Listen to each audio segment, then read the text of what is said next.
करते हैं। नंदस्त्वात्मज उत्पन्ने जाताह्लादो महामना, आहूय विप्रान् वेदज्ञान स्नातः सुचिरलंकृतः, वाचयित्वा स्वस्तेनं जातकर्मात्मजस्य वै, कारयामास विधिवत पितृदेवार्चनम तथा। नंद जी के घर लाला भयो है और नंदस्त्वात्मज उत्पन्ने जाता ह्लादो महामनाः। बहुत सुंदर बात। नंद बाबा के चित्त में अत्यंत आह्लाद उत्पन्न हुआ। वास्तव में श्री कृष्ण का प्रादुर्भाव चित्त में ही होता है। अत्यंत प्रसन्नता, अत्यंत आह्लाद। अत्यंत आह्लाद किसको कहते हैं?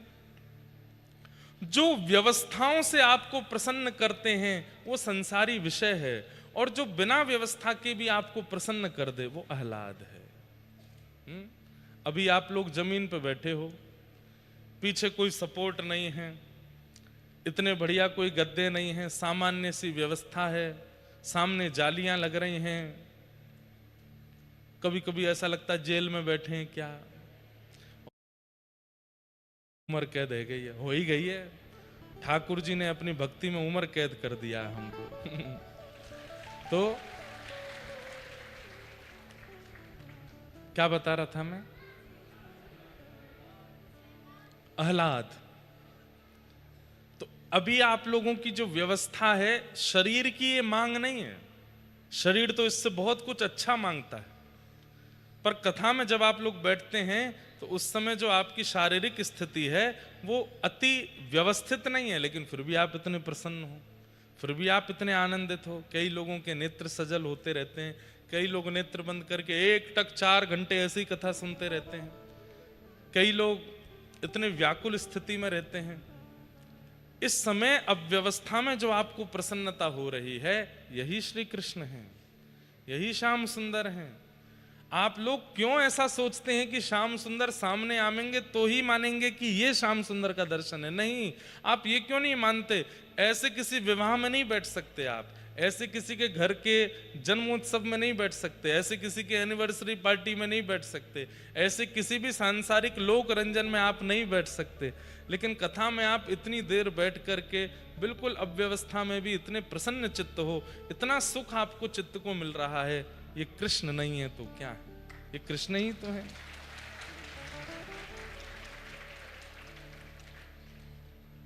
कितने लोग अपना व्यापार छोड़ के, और एक बात बोलूं, गुप्त बात, बोर्ड वाले बच्चे तो नहीं आ पाए, कई ऐसे बच्चे हैं वो बोले री एग्जाम दे लेंगे लेकिन हम तो वृंदावन जाएंगे, कथा सुन के आवेंगे, दोबारा बैक आ जाएगी, री एग्जाम दे देंगे लेकिन कथा में तो जानो है। कितने लोग ऐसे भी आए हैं। तो इतनी सारी अव्यवस्थाओं में भी आपकी प्रसन्नता, ये कैसे हो सकती है? संसार में तो हम सुखी तभी होते हैं जब हमारी व्यवस्था अच्छी हो, अव्यवस्था में हम सुखी नहीं रह सकते। लेकिन यहां आप सुखी हो, ये सुख नहीं है, ये आह्लाद है, और यही श्री कृष्ण है। ये जो आपको 3 घंटे अनुभव होता है, ये जिस दिन 365 दिन होने लग जाएगा, उसी दिन आप में से कोई एक भक्त बन जाएगा जिसको श्याम सुंदर का प्रत्यक्ष साक्षात्कार है।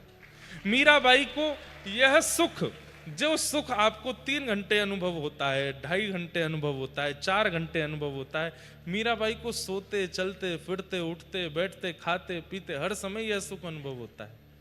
अभी कथा कान सुनते हैं, अभी कथा चित्त सुनता है, एक स्थिति हो जाएगी कि रोम रोम और प्रत्येक अंग से यही भाव प्रकट होता रहता है। हम तो 365 दिन कथा करते हैं, लेकिन हाँ संसार पकड़ता है कई बार, लेकिन हर परिस्थिति में कुछ ना कुछ भगवत अनुभूति होती रहती है। लाइट चली जाए तो समझो ठाकुर जी आ गए, कछु चीज ऊपर गिर जाए तो समझो ठाकुर जी पीट रहे हैं, डांट रहे हैं, तेने कुछ अपराध कियो होगो।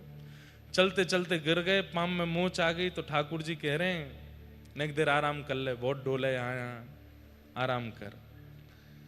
अनुकूल मिल जाए तो कृपा, प्रतिकूल मिल जाए तो कृपा।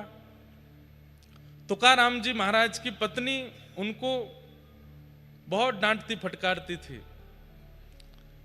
छत्रपति शिवाजी महाराज श्री तुकाराम जी महाराज से दीक्षा लेने के लिए गए, तो श्री तुकाराम जी महाराज से छत्रपति शिवाजी ने पूछा कि आपकी इतनी बड़ी आध्यात्मिक स्थिति का कारण क्या है।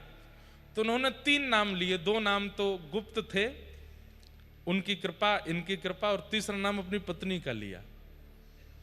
तो शिवाजी महाराज बोले, पत्नी तो आपकी बड़ी प्रतिकूल है महाराज, ये तीसरा नाम मुझे पचा नहीं। वो तो दिन भर आप पे चिल्लाती रहती है, आप पे हाथ तक उठा देती है, आपको इतना खरा